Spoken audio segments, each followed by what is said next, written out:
What's up, everybody? Welcome back to the channel. This here's Legitical Response. We cover political news, and I don't know if you guys remember, but you know, maybe a day or two after Donald Trump picked J.D. Vance to be his vice presidential pick, Democrats were all up in a roar like, oh no, hang on, J.D. Vance is scared of debating Kamala Harris. I don't know if you guys remember this, but they were trying to say that because J.D. Vance, the Trump campaign, didn't want to commit to a debate because they didn't even know if Joe Biden was going to be the nominee. Well, then, lo and behold, a couple days later, Joe Biden drops out. Well, guess what? They've picked up that same tactic because it didn't work then, but I guess they think it's going to work now.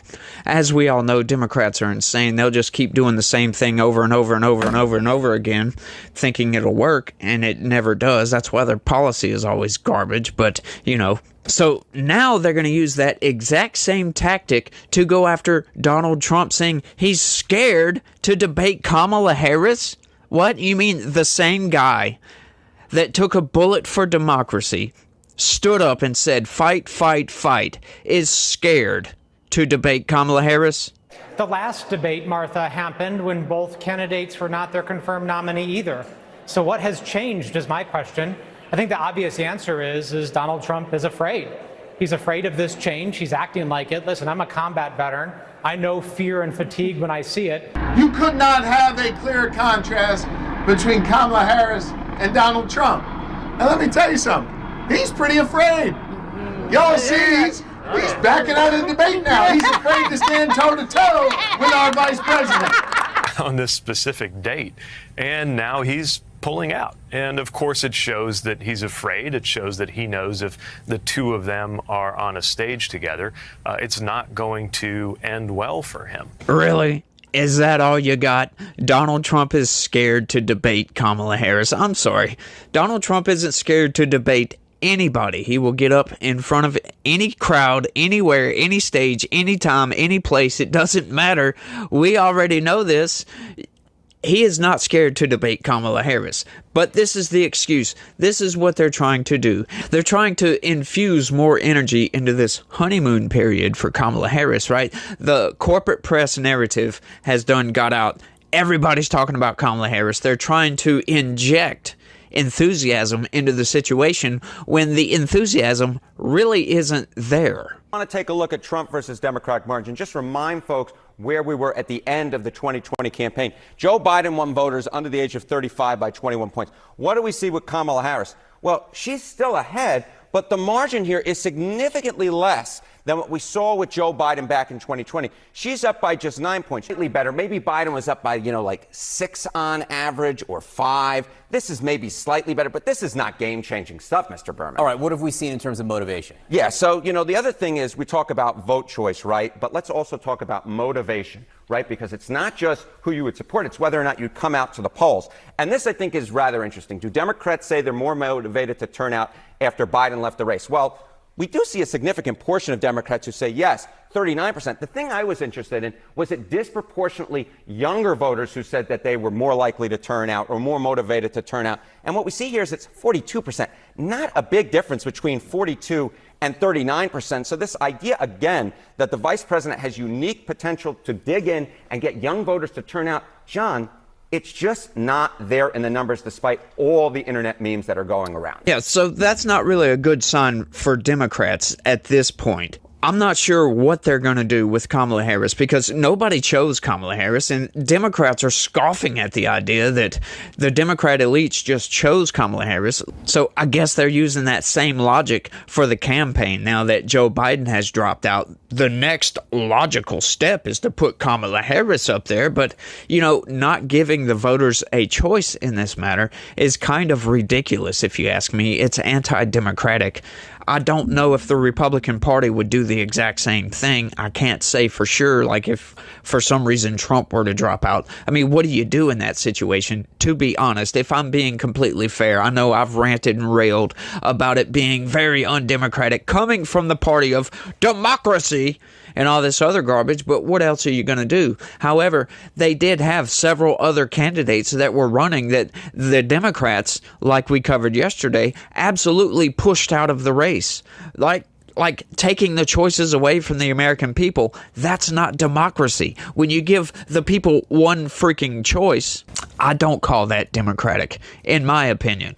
But a lot of people are reluctant to get behind Kamala Harris. Check this out.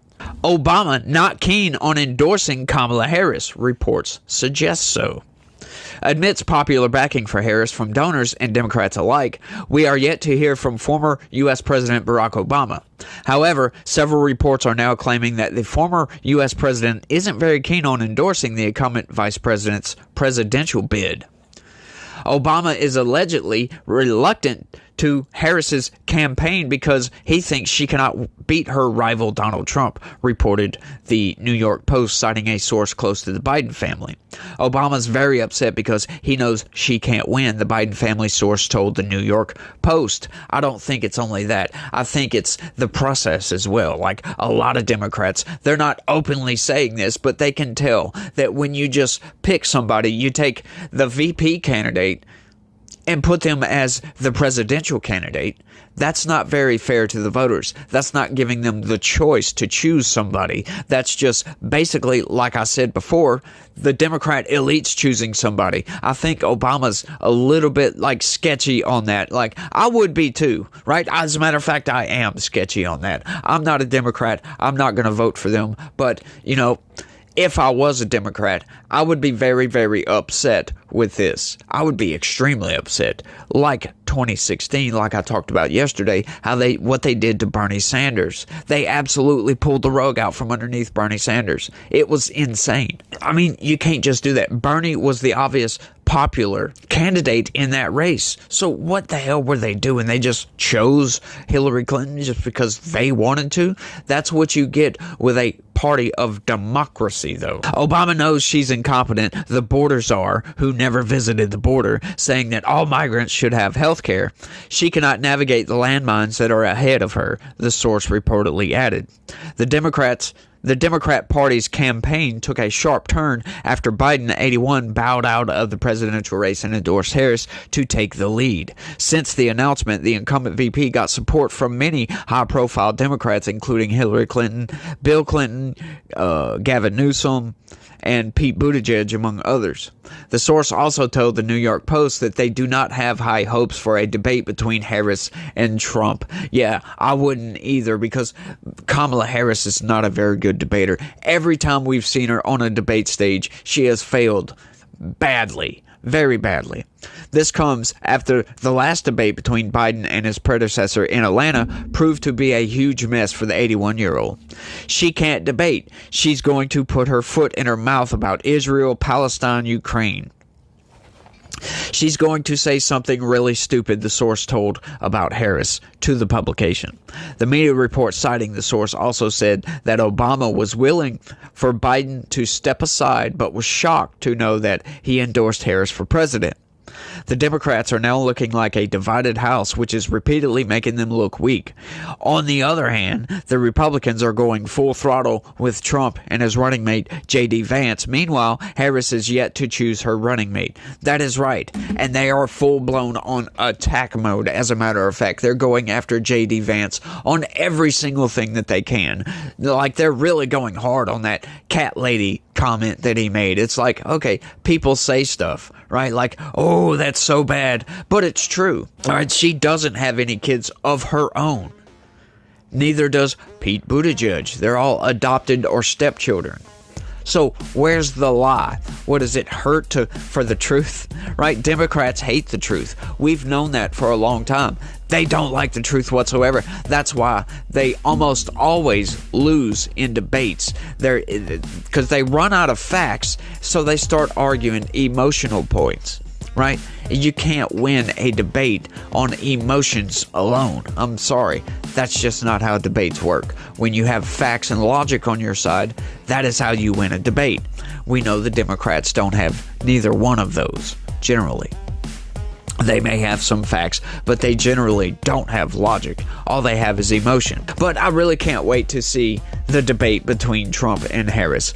They're almost certainly going to have a debate because Harris is almost certainly going to be the nominee. We'll have to wait and see what the Democrat elites do. But at this point, it is looking like she's going to be the nominee. So y'all get ready for a Trump versus Harris debate. It's gonna be smashing, if you will. I can't wait to see it. Don't know about you guys, but I think that's all I've got for this one. I want to thank everybody for watching, and y'all try to have a good day and stay legitical. Peace.